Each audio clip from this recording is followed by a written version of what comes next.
welcome to those of you who have just joined us online to our Carers Community Thank You, where it is our great joy to present a certificate and a thank you gift to 15 carers, all nominated by you for exceptional caring during the pandemic. According to Care UK, 81% of carers have taken on more care in the pandemic. And as Carolyn Barber, who is about to talk to us, has noted, 4.5 million additional people nationally have taken on caring responsibilities. This has not been without its challenges and its costs. Before we present the gifts, we're going to hear about some of these challenges from two speakers who will give us a sense of the reality of caring, the pressures and the joys, as well as some of the resources out there to help carers in this invaluable work. Firstly, I am delighted to welcome Carolyn Barber from the Good Mental Health Co-op, an organisation which does really excellent work to support and empower those facing mental health challenges, which can frankly be any of us, especially during lockdown. Carolyn will talk about the particular burdens carers can face and the challenges which caring can pose to mental health. She will tell us about some local research into this and will then let us know about a new project the Co-op is setting up to support carers. Carolyn, over to you. Thank you, Mary. So I'd just really like to say thank you so much to the Reverend Dr. Mary Kells for inviting me to this International Women's Day event. I have been listening in to the other talks and it's been absolutely fascinating. And I'm really looking forward to the awards for carers in the community in particular. I think that's a wonderful idea. Mary has already mentioned some of the statistics, and it is massive that during the pandemic so many people have taken on additional caring responsibilities for older, disabled or seriously ill relatives or friends. And many others who were already looking after someone else have found that the outside support they may have had previously from services or from relatives, friends and so on disappeared suddenly a year ago when the first lockdown started. So what do we mean by an unpaid carer? An unpaid carer is anyone, including children and adults, who looks after a family member, partner or friend who needs help because of their illness, frailty, disability, a mental health problem or an addiction and cannot cope without their support. And who are these unpaid carers? Well, we'll have to say that the vast majority are women. Not all, of course, but if we look at the social and economic expectations in families and households, it's usually women that are expected and who often feel responsible themselves as a carer for the care and support of a loved one. Most likely, they wouldn't even recognise themselves as a carer. If you're looking after a husband with cancer or a mother with Alzheimer's, a grown-up son with disabilities, a friend who can't leave the house because of panic attacks, then that's just what you do. You don't call yourself anything.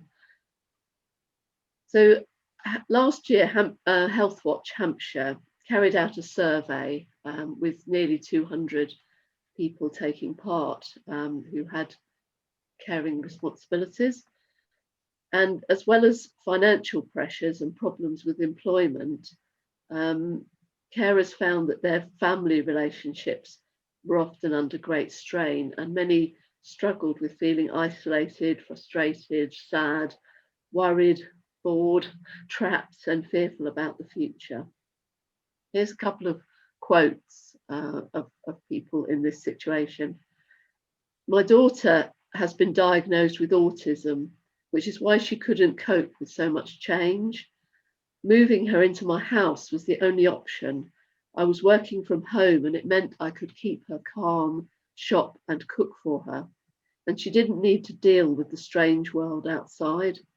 It was tiring physically, but very draining mentally.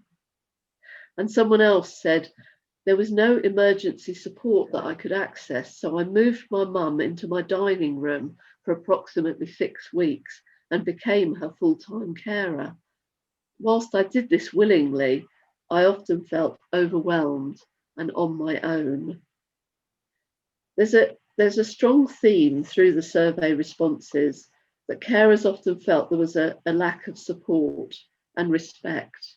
In their responses, many used the word abandoned or left to it when describing caring during COVID-19. Nearly 3/4 said that being a carer had affected their mental health, and nearly 3/4 saw an increase in the number of hours that they spent caring. Just over a third saw a negative impact on their finances. A quarter saw a negative impact on their employment, and a staggering 2/3 saw a negative impact on their physical health too. Here are a couple more quotes.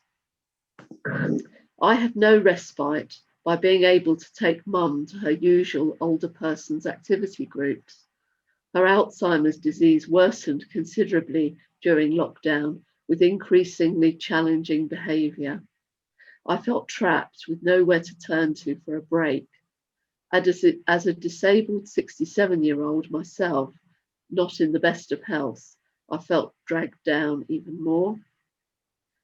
And another said, really, really hard work physically, mentally draining. Our son can do a lot of things for himself, but he needs a lot of support, encouragement, motivation, and a positive environment. Usually we can share being upbeat with school staff and wider friends and family. Of course, not all responses were negative. Many spoke of the support they had had from GPs, friends, families, and neighbours, and even Zoom calls with others in the same situation linked to carers support groups. There were two other strong themes that emerged from the responses. First, the concerns of the carer about the health and well-being of the person they were looking after. And second, the lack of awareness of any legal rights or help and support that might be available. So many carers were very worried about the negative effect the lockdown or being isolated was having on the person they were caring for. Carers shared stories about the lack of respite and contact with others, leading to health deterioration and loneliness. As another quote, life has been very difficult during the pandemic, as all the groups my husband was attending were closed. He has Alzheimer's, and he has definitely deteriorated during this year, and consequently I've found it very stressful trying to manage him by myself. He has times when he's extremely confused and or agitated, and this has taken its toll on my mental health. I've been at my wit's end, knowing what or whom to turn to. Nearly 3/4 of the respondents had not been able to have a break during the pandemic and were unable to leave their charges at home alone safely, even to go shopping or to pick up a prescription. Many struggled to access online services to help with this, and over a third said that they couldn't contact charities or local voluntary groups for support. Another difficulty was trying to explain the pandemic and lockdown to a loved one who didn't understand why they couldn't leave the house or see the people they loved. Most of us are familiar with the media stories from care homes of relatives being unable to visit and the toll that this has taken on the health and well-being of care home residents. But many more older and disabled people live in their own homes behind closed doors, bewildered and distressed by the restrictions and the isolation imposed over the last year. On legal rights, the Care Act from 2014 states that anyone who helps another adult, usually a relative or friend, in their day-to-day life has the right to a carer's assessment, regardless of the amount or type of care they provide or their financial circumstances. These assessments give people the opportunity to reflect on their needs and identify what community services and charities might be able to support them. Most, that's 90% of those answering the survey, had been caring for a loved one for more than a year but half of them didn't know what a carer's assessment was. Nearly half had not registered with their GP as a carer, which again can bring some benefits.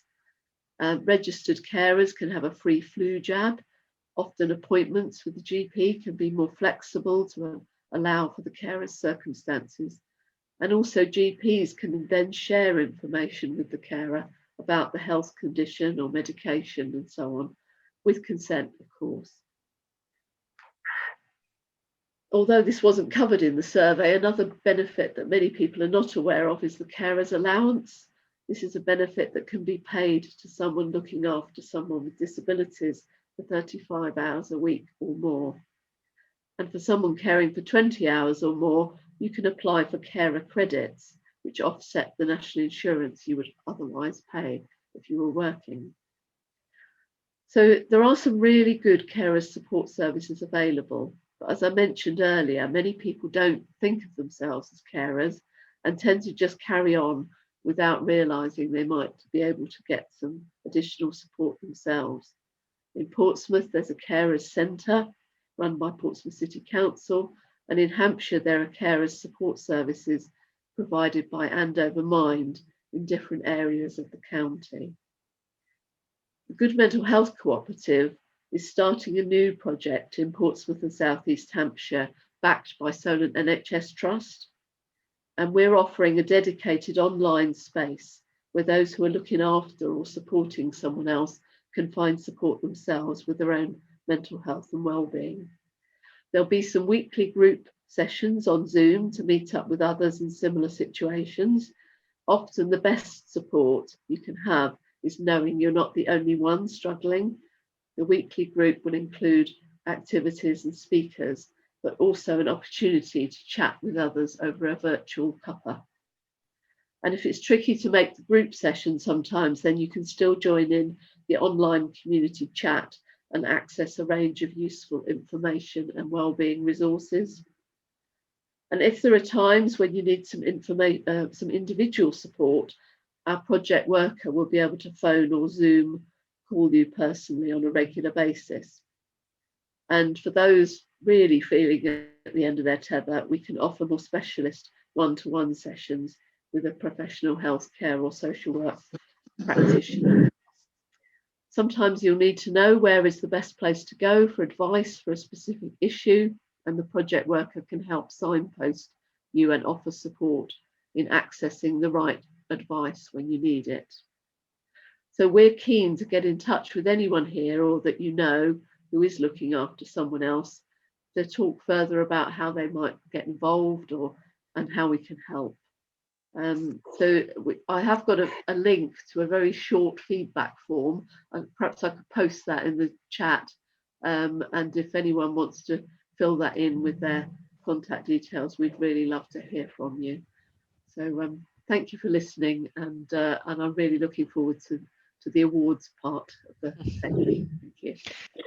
Thank you very much, Carolyn, for that excellent and informative talk, really putting flesh on what it is to be a carer. And do please post that link in the chat. That would be great. And anything we can do to send that out among others, we'll do at our end as well. How interesting that so many people don't realise they're carers, and yet once you self-identify as that, so many things can open up. As you said, you can see what your rights are, and you can register at the GP, and just being with other people. The project you're setting up sounds like it's going to be so good, realizing you're not alone.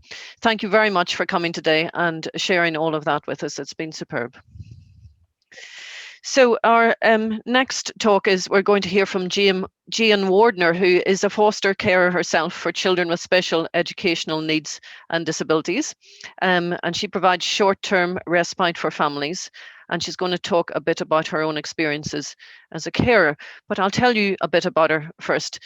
Jean, also called Jin, once her first respite child got to grips with speech, and much later James, by her second respite child, provided respite care for over 13 years and continues to be in touch with both of these children in their adult years, now both young ladies. She has worked full-time in Hampshire education in Haven Nursery, so long in fact that she's seen children's children join the nursery. She has one daughter and has been a single parent for 21 years. She tells us that children and her work have played a huge part in her life, alongside respite, and she is pleased to say that this has made her the person she is today. So let's hear from that person. Jane Wardner, over to you. Okay, so I'll carry on. So my name's Jane, as you said, and I first started respite care. Lovely. Okay, so I started respite care. It was basically through my work, because I met a family and their daughter proved to be quite difficult for them. She has special educational needs. So it got to a point, I used to meet up with the family and take my daughter horse riding with them. As she got older, she became challenging for her parents. So through the social worker, I was invited to do the foster care course, which ultimately allowed me to become a family link worker. So once I think it was about 4 weeks in Winchester going to training, meeting people who were fostering, adopting, I then started doing respite. Very gradually you get introduced to the child and the family, and in time they actually stay over for the weekend. So my first child, she was 7 when she started. I knew her from 2.5, and I'm still seeing her now. She's 24 in May, so time's really gone by. Later, about 4 years ago, I had a second child who has Down syndrome, and she became part of the family as well. Again, the same process went through, meeting the family, little by little having a meet stay over the house. There was one child that I had much younger, and again through the nursery I continued to do respite with him. He was adopted, and again challenging behaviours for the parents, and not only him needed that, but the family did as well. They had older children, so it was really important. All of the families that I've worked with, I've got a really good relationship with, a trusting relationship, and like I said, the children brought me, from my selfish side, if you like, opportunities to do something special every time I see them. So I've taken them camping, I've gone out for the day, we've spent in Butlins, things like that. So to me, it's a privilege. It is a paid for, which I wasn't very claiming for and doing those kinds of things, although claiming, should anyone, a lot easier than it was in my day, as it were. The impact of lockdown has been, I haven't seen either of the girls or the young ones as they are since last March.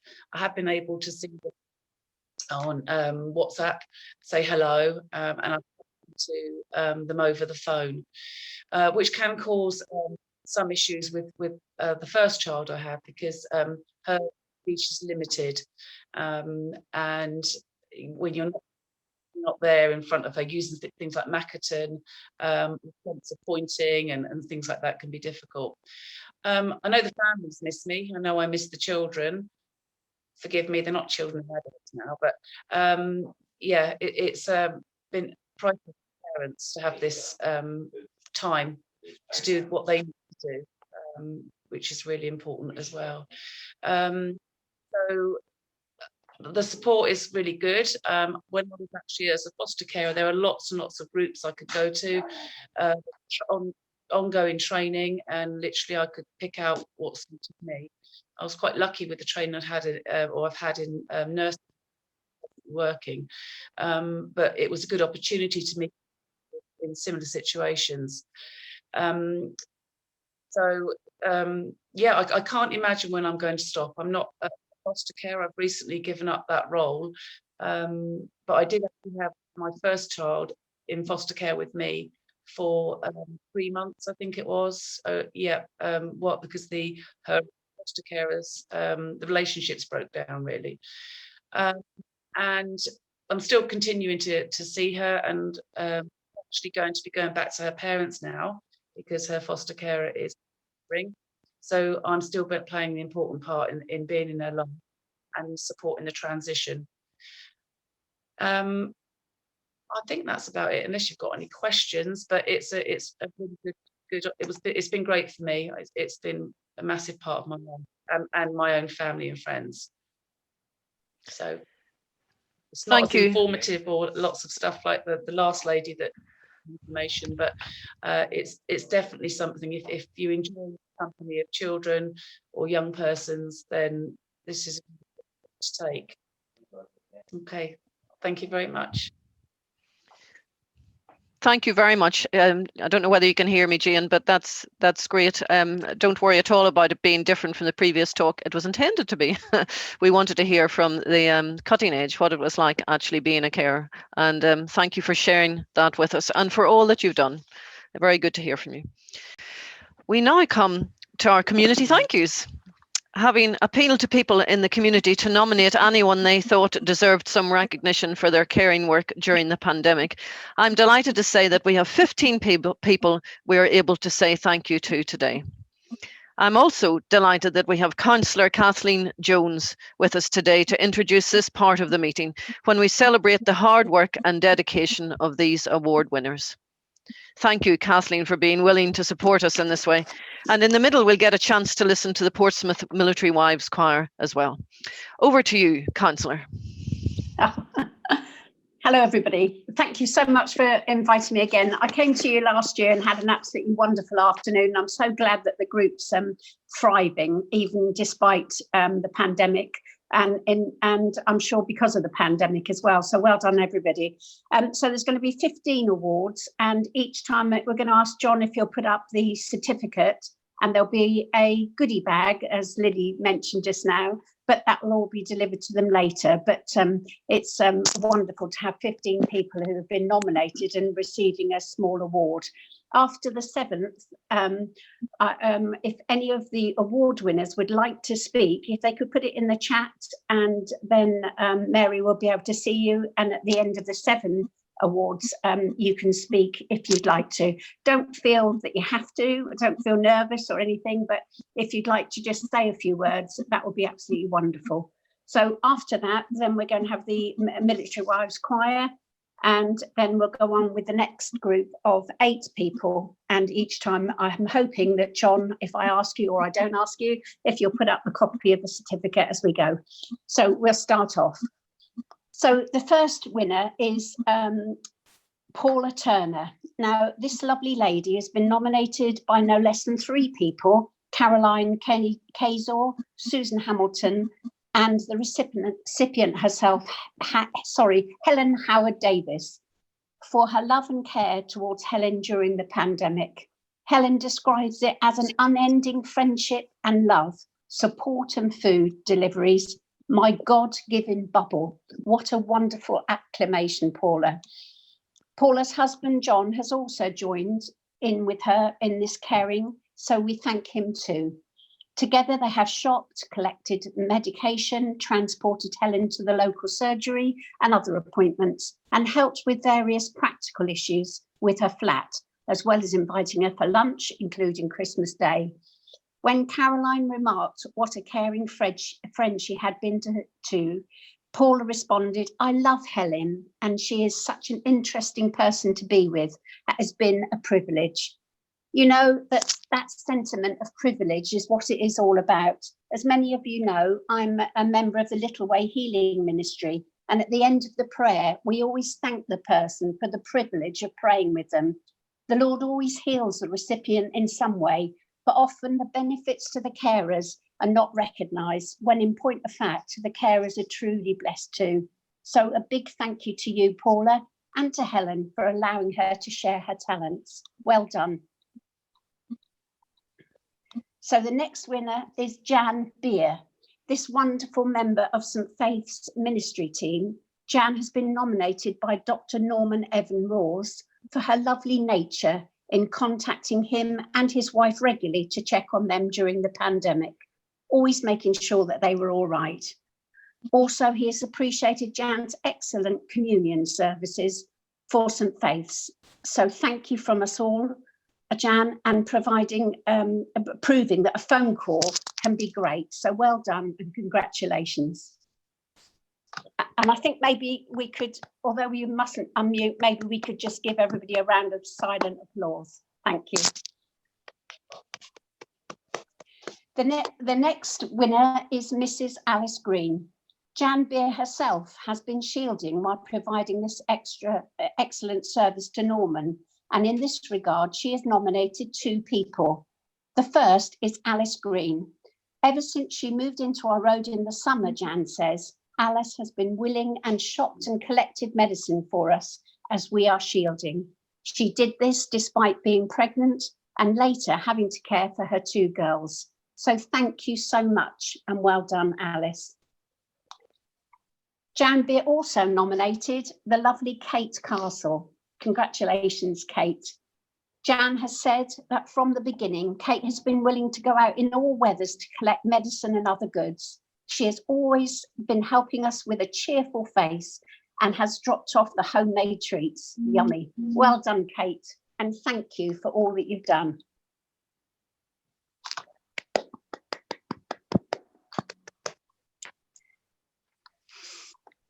Dilys Griffiths has nominated Tammy Brown, I think it's Tammy Brown, saying that Tammy has been my support since the beginning of the pandemic. She is she is like a loving daughter to me, and I'm 93 years old, and Tammy has nursed me through 2 falls. She is so warm-hearted, and nothing is too much trouble for her. Wonderful. Thank you from us all, Tammy, and congratulations. Next up is Rosemary Snowd, who has nominated Jackie Guinness. Has nominated 2 people. Firstly, Jackie Guinness. Rosemary has said that Jackie has called every week 2 or 3 times to do shopping for me, come cold and rain, and spoilt me at Christmas with mince pies and turkey, as I live on my own.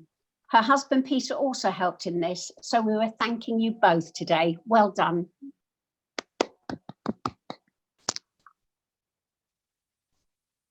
Next up is Matt Castle. Rosemary Snowd has received more help and has also nominated Matt Castle and his family. Matt stepped in when Rosemary's paper deliveries ceased because of the pandemic, and she's been delivering, and he has been delivering the newspaper since March, and again when Rosemary hurt her back in January. Matt would probably say that it was just a simple thing, but what an impact simple things have on our lives. I'm sure the smile and care was even more important than the newspaper itself. So blessings and thanks to you, Matt. Now, if any of the carers would like to speak and they'd like to put it in the chat, Mary, would we do it before the Military Wives Choir? Yes, I think we should do it now. That would be good. Yeah. So we've got Alice Green, first of all, and Paula after her.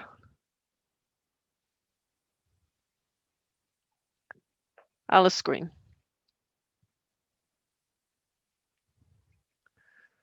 Okay, Alice might be held up. Shall we start with Paula? See who's quickest to unmute. I'm unmuted? You're unmuted, yes, I can hear you. Right, oh well. It is a real privilege to have been nominated, and I loved what Helen had actually said, and it just echoes what I feel about Helen. You know, we care because we want to help people who need a little bit of support, whether it's, you know, taking to appointments, shopping, whatever it is. But it's a win-win. You know, the people we help are grateful for a little bit of support and assistance. But for the person giving the care, you know, it makes us feel useful and needed and important, and that makes that increases our own self-esteem and well-being and happiness. And so everybody's winning. It gives the carer more empathy and understanding for what other people may be going through, and it's just been an absolute joy. I've loved caring for Helen. I shall carry on for as long as Helen needs me and wants me to, because I honestly get as much back as Helen receives from me. And it's lovely to be recognised. Everyone likes to be appreciated, but it's its own reward in a way, because I get as much out of caring as Helen does being cared for. But thank you very much, everybody. Thank you, Paula. And can I say that Paula is our newest member to our Women for Women group? Oh, yes. So what a way to arrive, Paula. Yeah, well, it was through Helen, actually, that I became interested in Women for Women, because I'm a member of St. Faith's Mothers Union. And two of my elderly friends, Helen and Avril, they received little gifts over Christmas. And I can't tell you how much it meant to them. A simple gesture. It just made them feel they weren't forgotten. They hadn't slipped under the radar, as Zeb was saying. And it was such a big thing that I contacted Mary to find out a bit more for women, Women for Women, and so now I'm involved with Women for Women and Mothers Union, so I can liaise with the two groups, and I'm just very, very pleased and happy to be part of your group, because it's wonderful. It's solidarity. And it's, absolutely, Paula. And it was so encouraging for us to hear that little thing that we did, that little delivery of sparklers actually at New Year's Eve, made such a difference. It did, and it doesn't have to be a grand gesture. It's just knowing that somebody has remembered you. Yeah, absolutely. Especially small things matter. Yeah, when they're isolating, it's so important. Thank you very much. Can I call on Dilys Griffiths? She wants to chat as well. Can we see Dilys? We'll come up in a minute. Sounds like we can hear you. Can you hear us but not see us? If keep talking, and you'll probably get spotlighted shortly. Well, I'm coming to, yes, this is me. I hope you can see me. Once seen, never forgotten. Can you see me? I can't see myself. Well, that's a good thing. Right, they can see us, right, okay. I'd like to see, you can see my helper beside me. Tammy, can Tammy. you see? Yeah. Hello, guys. Thank you ever so much for my gift and my certificate. It means an awful lot. Yet again, it's a privilege. It's an absolute privilege to be able to help somebody in need at this time. It is so desperately needed. And I'd like to thank Dilys for her kind words. That's very, very sweet of her. If the pandemic was to carry on for another 3 years, I would carry on doing what I'm doing, because I enjoy it. I enjoy helping people and making people's lives better. So thank you very much. That's wonderful. Thank you.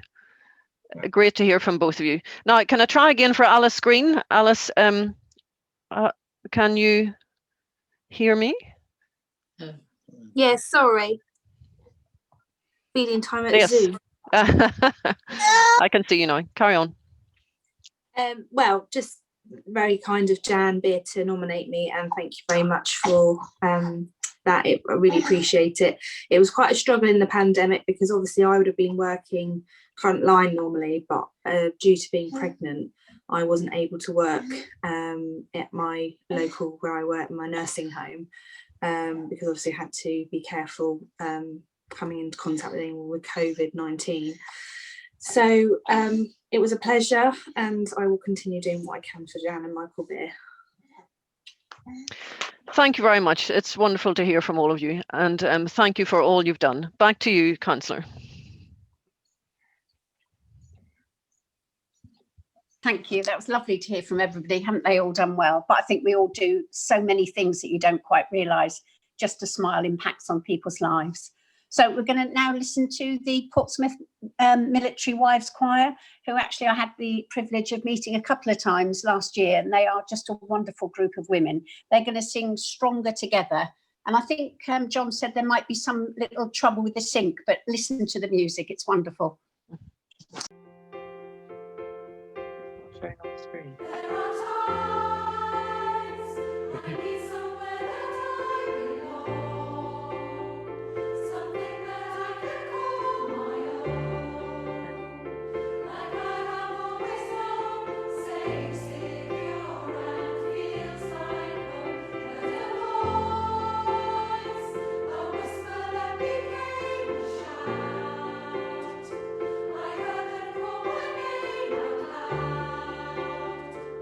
Following the sound,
Oh, that was great. Can you all hear me now? Yes. Yes, okay. Okay, so that was absolutely wonderful. In fact, when I noticed that it was at St Mary's Church Hall in Gosport, which is rather lovely. So that's a part of my parish down there anyway. Right, so going on now, the next winner is Jenny Brennan. Well done, Jenny. She was nominated by Jenny Morris, who says that she's been organising the vaccination at the health centre, working full time, carrying on online when she gets home.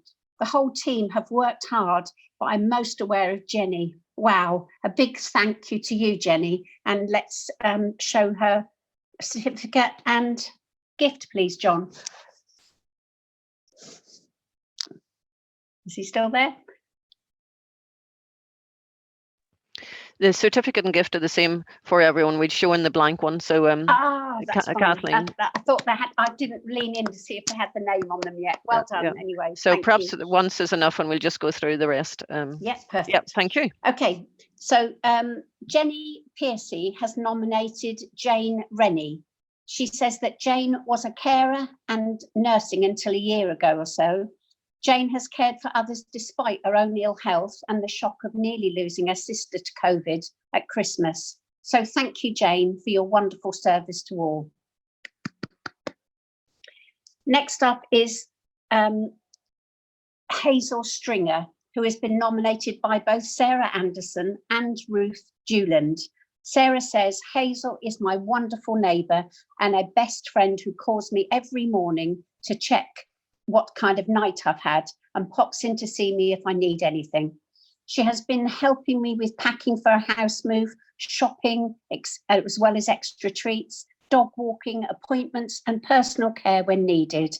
I do have other carers, she says. However, they do not have time for me to have a soak in the bath, and she is allowed to do that. Hazel also stays for that. So I wouldn't be able to get through this past year without her, she says. She is an amazing carer. She is my beautiful angel on the earth. Ruth concurs, describing her as an amazing carer too, and also a great supporter of Ruth herself in her role as parish administration at St Faith's. She has been delighted to see Hazel and Sarah both joining us here at St Faith's. Thanks to Hazel's facilitation. Well done, Hazel, and thank you from us all. Gina McLeod has nominated Jacqueline Hildick, saying, I'm shielding due to medication, making me immunosuppressive. I hope I've got that right. My husband is in the army, and so during the week I was alone. Jackie would text and call me to see what I needed, bringing me shopping, helping and supporting me.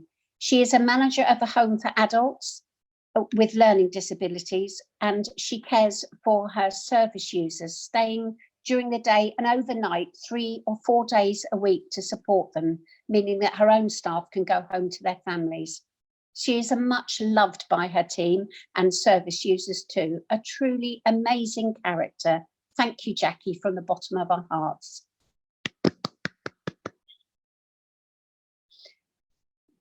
Kay Lane has nominated Claire Callender, saying she has been absolutely amazing over the pandemic to her dear mum and dad. Claire's mum has been into hospital several times as she's been suffering with cancer and other complications. Kay says, Claire is always there for my mum, from cooking meals to doing necessary household jobs, and even managed to decorate her mum's conservatory. On top of that, she helps her dad too, who had suffered a stroke. Together with these lovely acts of kindness, Claire, a single mum, she has been homeschooling her 7-year-old son. Kay continues that she feels that Claire has been truly amazing and is always willing to help any of her friends whenever she can. So congratulations and thank you, Claire. One of our women's group, Zeb, has nominated Judy Barker, saying she has been an exemplary carer to her adult son, Ollie, who sadly developed encephalitis. very suddenly in October 2020 and was very ill in hospital for many weeks. Judy had to help him try to recover from the brain injury and is now looking after him at home every day, as well as caring for other members of her family. She has been incredibly strong and inspirational, even managed to try and work from home until his discharge, so she could support her colleagues at the NHS. Truly a hero of unbelievable strength. God bless you, Judy. Another member of our women's group, Lily, with her partner Mike James, have nominated 2 people. The first is Cllr, a neighbour of Mike's parents who live in Lee. Lily works in Cranford Manley Nursing Home as a carer and worked all through last year's pandemic. Sorry, Cllr. I do apologise. Cllr works there. They say she has always worked in the hospital on the cancer ward. We knew and valued her as a part of our caring community in Lee. Lily and Mike continue. We want to thank her for her caring nature and character, and feel she totally deserves this community award. Well done, Cllr. And finally, Lily and Mike have also nominated the wonderfully caring Mandy Jane Fulton for her care for elderly and vulnerable people in a nursing home locally in Lee-on-Solent. Not only has she put her heart and soul into her work, she has cared for her parents-in-law after their move to Lee-on-Solent from Bournemouth. So well done, Mandy Jane. So that's everybody now, and it's wonderful. A huge thank to everyone who has won the award, and a huge thank to you, to everyone who has walked down the street and smiled at a stranger. We all know the story of the Good Samaritan. The people who are expected to help walked on the other side of the road, and the Samaritan not only picked up the guy, but enabled his prolonged help. This is what all of you have been doing, and praise the Lord for all of you. Inasmuch as Jesus washed the feet of his disciple and the master became the servant, this is what we are doing to the least of our brothers and sisters. I love what Saint Mother Teresa of Calcutta lived by. She called it the gospel on 5 fingers. You did it to me. Thank you for inviting me here today, and thank you for all your wonderful work. A huge thank you to Councillor Kathleen Jones for presenting those, and thank you to all of our carers. Let's do another silent clap for all of them.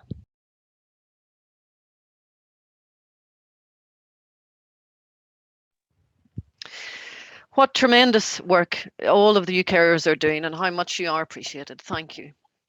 We're now coming to the end of our event. So I have a couple of notices before we go. Firstly, don't forget to put your contact details in the chat if you'd like to stay in touch or hear about future events. And our email address is also in the chat. Could I ask you, John, to put it at the bottom again?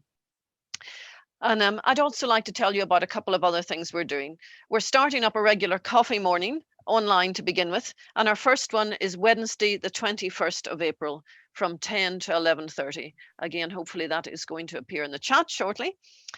We're also planning a cream tea event in June, date to be confirmed, hopefully in person. So if you've enjoyed today and would like to come to either of these, or if you know someone who you think might enjoy either of them, make sure you put your email address in the chat, or else contact us and we can send you the details. Or you can check our website for information. That address is also in the chat. We're also delighted to announce a fund is available to enable us to offer a limited number of people to have a one-to-one session with a coach.